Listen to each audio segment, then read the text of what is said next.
So, ayan guys, meron tayo ngayong pupuntahan.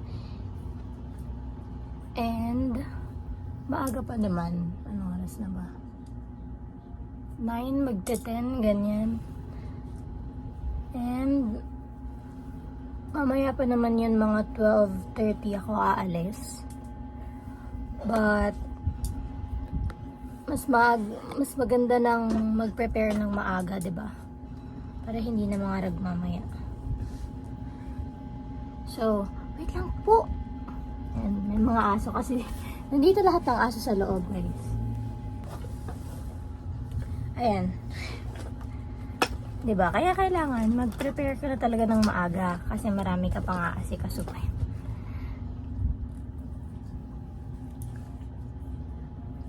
Ayan. So, mag-aayos lang muna ako, guys.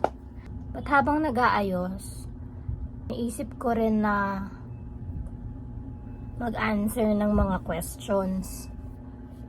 And yung naisip kong questions ay yung mga tinanong sa akin nung interview ko nung 2 years ago regarding dun sa film na ginawa namin nung college. So, ayan, meron ako dito ngayong meron akong listahan dito. Ayan, meron akong listahan. Ayan yung mga questions na tinanong sa akin dati. And I wanna answer them kasi gusto kong makita kung gaano na kalaki yung growth na meron sa akin, yung nangyari sa akin. Kasi ngayon, nung napanood ko yung video, parang sabi ko sa sarili ko, parang hindi ako naging ganon kagaling mag-explain ng feelings. Kasi at that moment then, nasa ano pa rin ako nasa emotional pressure, nasa cloud 9 pa rin ako, na pa-pressure ako sa mga bagay-bagay at para pa rin akong lumulutang at that time. So, medyo hindi pa ganun ka-clear yung isip pattern at that time. Kaya, maraming mga setbacks, maraming mga hindi nasabi, maraming mga feelings na hindi dinamdam, hindi naramdaman dahil sobra ko siyang sinuppress at that time. So, ayun. Ang first question dun is yung, syempre, name and role sa film. So, if you guys know me, I'm Eliza May, and I am the writer and the director of that said film na Always Apart. And the next question would be, paano ako nag-came up dun sa story na yun? So actually, yung story na yun is based siya sa isang regret ko sa isang long-term relationship. Which is hindi sa akin nangyari, but sa isang malapit sa buhay ko. And as a third person dun sa ano ba etong taang ito? As a third person dun sa relationship na yun, ano lang ako, viewer lang ako. Wala kang right para para makisali dun sa nangyayari sa buhay nila. So, what I can do is just to feel yung regret nga dun sa nangyari. Kasi, isipin mo, like, for how many years kayong together na for, I think, almost 8 to 9 years, ganyan. So, yung mga ganong pagsasama, parang alam mo na yung ending eh. Parang kabisado mo na yung ending. Na, syempre, kung gano'n na kayo katagal, 'di ba? Ang mindset ng ibang tao na magsisettle down, ganyan, ikakasal, magbibuild ng family. And then, biglang all of a sudden, yung mga pinagsamahan na 8 to 9 years na yun, parang biglang, ayun, poof, nawala lang bigla. Na parang, alam yun, yung nakakapanghinayang na nandun eh. Yung alam mo na yung ending, kabisado mo na yung ending, pero, ayun nga, hindi ganun yung nangyaring ending. So, as a third person, wala ka rin talagang magagawa kung hindi makaramdam lang talaga ng guilt. And at the same time, wala ka rin namang magagawa about that. Kasi nga, yun yung mutual decision ng dalawang involved, 'di ba? So, hindi ko masasabing nagustuhan ko yung feeling. Hindi ko nagustuhan yung feeling, but nagustuhan ko yung context nung naibigay sa aking feeling nung sitwasyon na yun. Nagustuhan ko yung idea, but hindi ko nagustuhan yung nangyari. Syempre, sino ba namang magugustuhan yun, 'di ba? So, ayun, gusto ko siyang i-convey lang. Gusto ko lang siyang i-express on my own terms, on my own ways, ganyan. Hindi ko naman talaga siya sinulat para i-share sa ibang tao. Para lang talaga i-release yung nararamdaman ko at that moment, at that time. Kung ano yung na-feel ko nun sa panahon na yun. So, nakagawa ko ng storyline about that. And then, meron kasi kaming anong tawag ba dito? Like film festival sa school. Tinatawag yun siya na Cinemascom Film Festival. So, annually siya. And then, syempre, kami yung mga natamaan talaga ng pandemic. So, yun yung parang namin, bounce back namin talaga kasi magpo-prod na kami, like actual prod talaga. Kasi from online school, from talaga, hindi nagkikita-kita, tapos biglang magpo-prod na, ayan, gagamit na kami ng mga equipments, ng mga ganyan, lalabas na kami ng bahay. Kaya, na-excite ang lahat. So, nag-start kaming mag-pitch ng mga stories, ng mga ideas, ganyan. Sa block namin to sa section namin na to. Nag-start ng mag-create ng mga groups, ganyan. And, isa ako dun sa nag-pitch ng story na yon. Tapos, hindi ko ina-expect na may mga magkakagusto, may mga makakakita ng vision, same vision na nakikita ko dun sa story na yon. Simple lang talaga yung storyline ko na yon na ginawa nung pinitch ko siya. Simpleng romance lang na story na, ayun nga, hindi nag-end up yung gantong relationship, ganun lang eh. Yung from the magandang samahan na nag-end up sa sad story, sa sad ending, sa ganun, yun lang, ganun ka straight to the point lang na storyline yung na-build ko dati. But, meron kasi kaming subject about movies, yan. So, we are required talaga na sumali sa film festival. Not only because sa program namin yung film festival na yon. So, nakapag-decide yung buong block namin, kasama na yung professor namin na why not mag-entry kami ng dalawa. And then, so ayun na nga, yung mga pinagpilian yon, ganyan. Tapos, hindi ko naman na-expect na maraming magkakagusto dun sa pinitch kong story. And then, bigla, ang bilis na mga pangyayari. Tapos, bigla na lang, andun na ako sa point na, okay, napili na yung story ko. Tapos, may napili na rin kaming isa pa. And then, biglang, ayun na, bibuild na ng team. Tapos, ayan, gaganyan na, gagawin na yung mga actual na ganyan. Kaya, from the very beginning pa lang talaga, sobrang surreal na sa akin nung feeling, nung moment na ano ko lang, in-express ko lang naman yung nararamdaman ko. Tapos, bilang bounce back nga namin ng mga pandemic na natamaan ng pandemic ng mga college students, parang na-excite, yung hindi mo alam yung ma-feel mo na ma-excite ka ba, matatakot ka ba, matutuwa ka ba. So, nung napili yung storyline ko na yon, may nakapag-suggest sa akin na mag-add pa ng iba pang plot twist. Kasi nga, very common nga yung ganong theme. Very common na nga, predictable.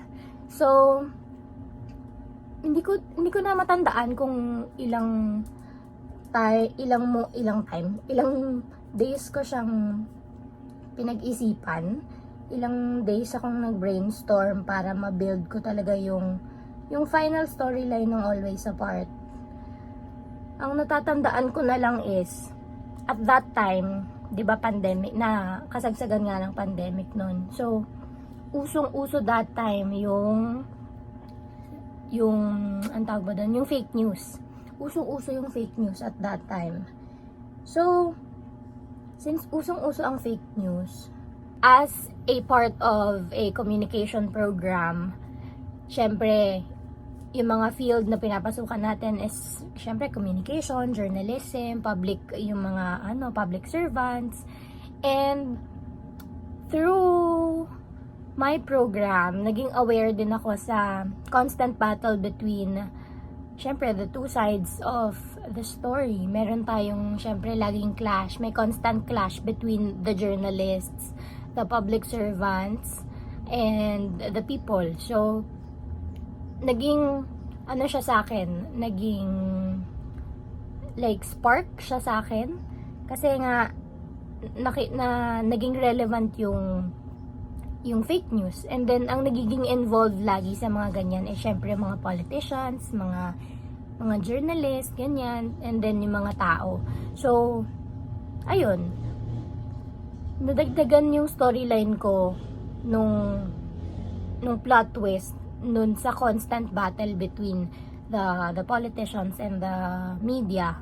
So, ayun, onting tweaks lang, tapos hanggang sa nakapag-end up ako sa isang storyline ng isang anak ng isang journalist, and then isang anak ng politician. So, hindi ako nag-delve, hindi ako nag-deep dive sa nag-deep dive talaga sa sa storyline na politician, ganyan, na journalist. Nag-focus lang ako dun nag-focus lang ako dun sa emotion na etong anak ng journalist na to, etong anak ng politician na to, ano yung mafe-feel nila kung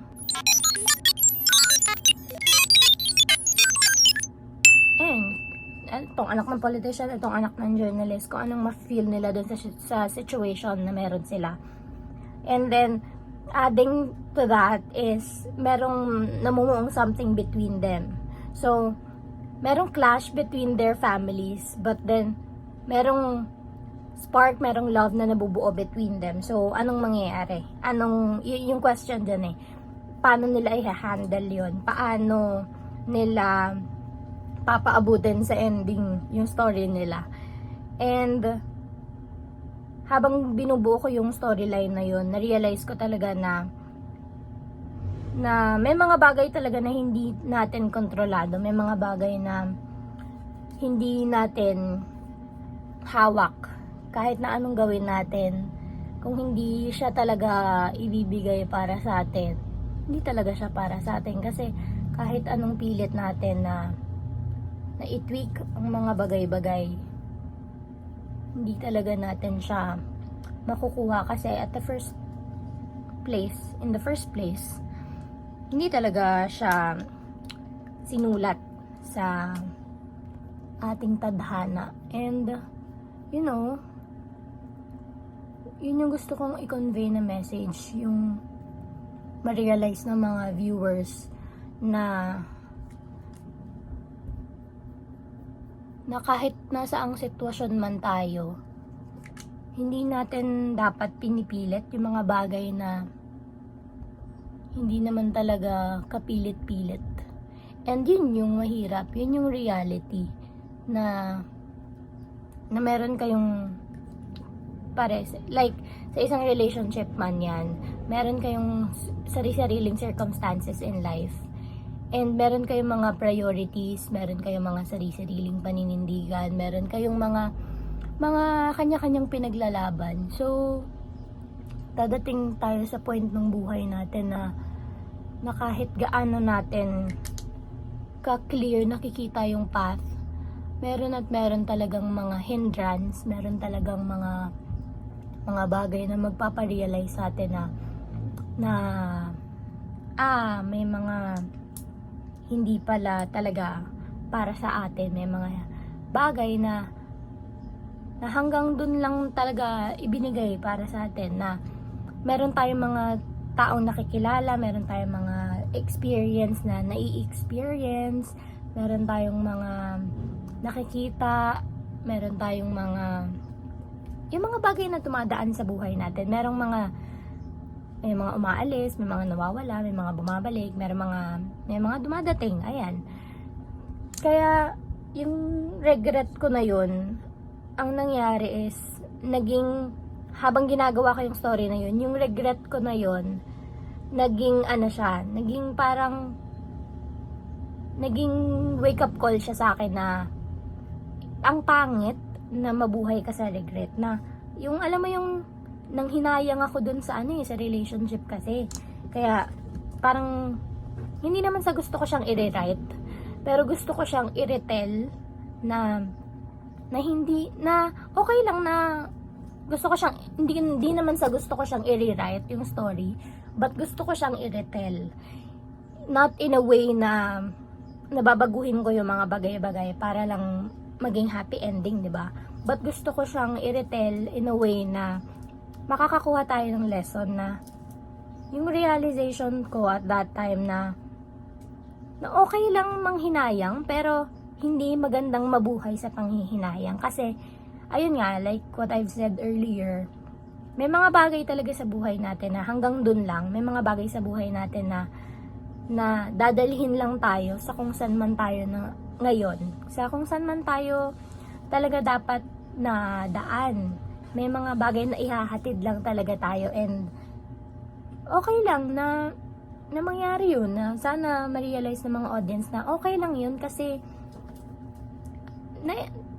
naging part sila ng buhay natin.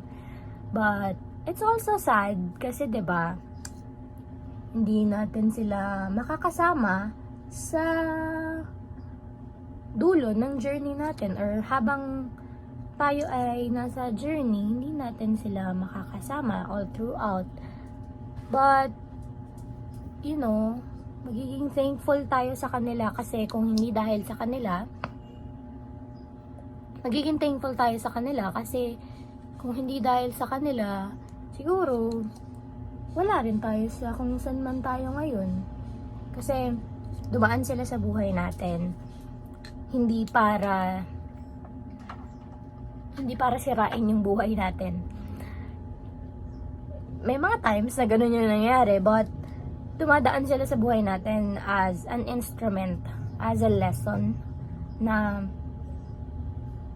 hindi magandang mabuhay na lagi kang bumabawi dun sa regret na nafe-feel mo. Kasi kung bawi ka na lang ng bawi sa regret mo, yes, makakapagbigay siya ng satisfaction sa'yo kahit onti lang, kahit maliit na bagay na, uy,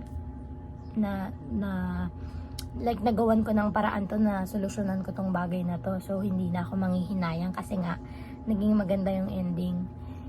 Pero habang bumabawi ka ng bumabawi, parang makakalimutan mo na kasi yung limit na okay, babawi ako ng babawi, pero hanggang saan? Para saan? Bakit ako bawi ng bawi? Like, babawi na lang ba ako habang buhay, or i-continue ko yung buhay ko na nadala-dala ko yung lesson dun sa nangyaring hindi magandang ending sa buhay ko. So, ayun, life has a lot of choices talaga. Choices talaga ang buhay, but life is life.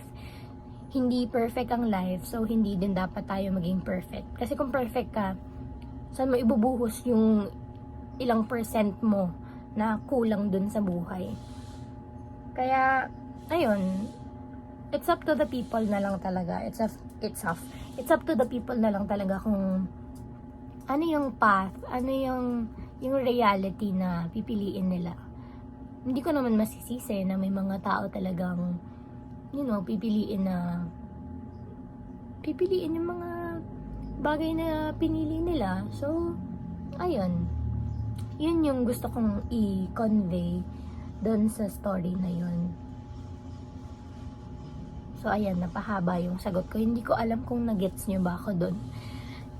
And then, third question. Experience sa shoot.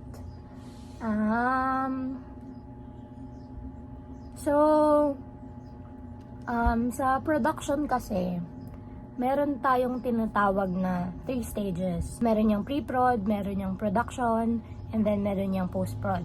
So, pre-prod, andyan yung mga brainstorming, mga meetings, ganyan. Mga pagbibuild ng team, ng production team. Lahat ng mga preparations andyan sa pre-prod. And then, sa production, andyan naman yung actualization. Ayan, yung mag-film kayo, mag-shoot na kayo, gagawin nyo na yung mga pinlano nyo sa pre-production.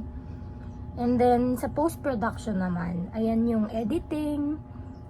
Diyan mapupunta yung pagmamarket nyo dun sa production nyo, diba? I-advertise nyo. So, sa pre-production, kaya sabi ko dun sa past na interview ko, na parang yun nga, feeling ko hindi, yung parang nag-iisa ako, ganyan, yung feeling na yun, feeling na nag-iisa ka, kasi nga, at that moment in my life, I really felt na mag-isa lang talaga ako, kasi, di ba nga, ayan, pinitch ko yung story ko, nag-start lang siya sa feeling ko na panghihinayang, di ba, tapos, pinitch ko yung story ko, na wala lang, gusto ko lang i-share kasi 'di ba, na-excite kaming lahat na magpo-prod na kami. Tapos mag-actual na kaming mga galaw-galaw sa buhay. So ayun. Na-overwhelm ako dun sa bagay na yun kasi nga 'di ba, sobrang excitement tapos biglang ayan na, reality hits na nagagawin nyo na talaga yung actual na bagay na dati nakikita nyo lang sa mga presentation, sa mga lectures. Kaya, ayun, nung pre-prod, syempre, nagawa ko yung storyline, 'di ba? So, ngayon, para mag-continue yung production, kailangan nating mag-build ng production team. So, ayan, kailangan natin cinematographer, kailangan natin ng assistant director, ng mga propsmen, ganyan, art dep, kailangan natin ng wardrobe, ng makeup artist, ng utility team, ng ganyan.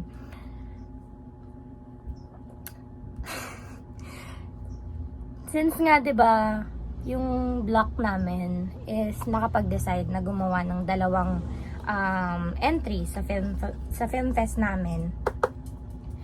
So, ngayon, yung block namin na nasa 20 plus lang, kailangan naming hatiin yun sa dalawa. So, syempre, hindi magiging practical kung like 10-10 kami, yung halves namin talaga. But, ang nangyari is, nag-share kami sa team. Syempre, expected sa art dev, maghahati talaga yan since support lang, diba? So, since hybrid pa kami noon at that time, ang nangyari is, nung nagbi-build kami ng team namin, nag-send lang kami ng list sa GC namin. So, nung nag-send kami ng list sa GC namin ng mga roles, ang nangyari is, yung dun sa isang entry namin, sila kasi yung naunang nag-send ng list. So, expected na yung team nila yung unang mabubuo. So, nung time na sinend ko na yung list nung sa akin, nung entry ko, ang nakalagay pa lang doon is pangalan ko, writer Alyssa Minimo. Ayan. So, empty pa yung iba. Syempre, yung mga friends ko talaga, nakasulat na doon kung anong roles na gusto nilang itulong sa akin. So, to be honest, naging mabagal yung pag-create ko ng team. And as a first timer, parang doon nag-build, ay wait lang, kakakwento ko, ang pula ng bisngi ko. Doon nag-start yung pagda-doubt ko sa sarili ko na yung mga marami bang bumoto sa akin doon sa story ko na yun, parang nagustuhan lang nila at that time, pero hindi ba talaga nila nakita yung vision ko? Hindi ba talaga nila naramdaman yung nararamdaman ko at that time? Kaya ngayon, parang hindi nila gustong i-support, hindi nila gustong i-continue. Kaya, ayun, hindi ko alam kung ano ma-feel ko. Kaya ang nangyari is parang kinailangan kong mag-message ng iba't ibang tao pa para lang manghingi ng help. Nasabi ko, ano ba, hi, ganyan. Gusto mo bang tulungan ako sa pag-build ko ng ganito, ganyan? Gusto mo bang maging ganito ko? Gusto mo bang maging ganyan? Tapos, ayun na nga. So, unti-unting nabubuo yung team. And then, parang ang maiiwan na lang doon ata na role is director. Tapos, syempre, sabi ko sa sarili ko, na ayokong i-direct, ayokong mag-direct pa. Hindi ko alam kung hindi ko gamay, hindi ko talaga kabisado. Kasi wala talaga akong idea sa pagdidirect, ganyan. Kaya sabi ko, ayokong mag-direct. Hindi ko forte ang mga ganyan. Pang ano lang talaga ako, mga support, writer, ganyan. Kung anong kailangan nyo, ibibigay ko, ganyan. Pero pag sa directing, parang hindi ko ata siya kaya. But, since yun na nga lang yung naiiwan, tapos marami na rin sa aking pumipilit na i-grab ko na nga yung role ko na yun, yung opportunity na yun, na since ikaw, sabi nga nila, since ikaw na yung writer, why not ikaw na lang din mag-direct? Kasi nga, 'di ba? Kasi nga, like, kabisado mo na yung vision mo. So, syempre, hindi na tayo mahihirapan kasi alam mo na kung ano yung gusto mong makita talaga. So, ang nangyari, overwhelmed na nga ako at the very beginning. Nadagdagan pa ako ng pressure ng responsibility as a director. Kasi, as a director, you have to spearhead. You are the president of everyone. You have the final say to everything. So, ang nangyari is, syempre, kinuha ko na yung role, diba? So, ang nangyari, para akong lumulutang sa moment na yun. Kasi, okay, magdidirect ako, writer ako, ganyan. So, naging dalawa yung role ko. So, hindi ko kabisado talaga yung pagiging director. Pero may idea ko. Additional ko dun sa pre-prod namin, yung pag-take ko nung pag-take ko ng responsibility ng role as a director, hindi siya pressure, hindi siya dahil lang sa pressure ng mga taong nakapalibot sa akin, but also the time crunch, yung pressure ng time limit, kasi ano yan kapag film festival meron 'di ba kayong mga timeline. So dahil nga tumatakbo yung oras, and medyo mabagal nga yung pag-build ko nung team, yung pag-create natin ng team.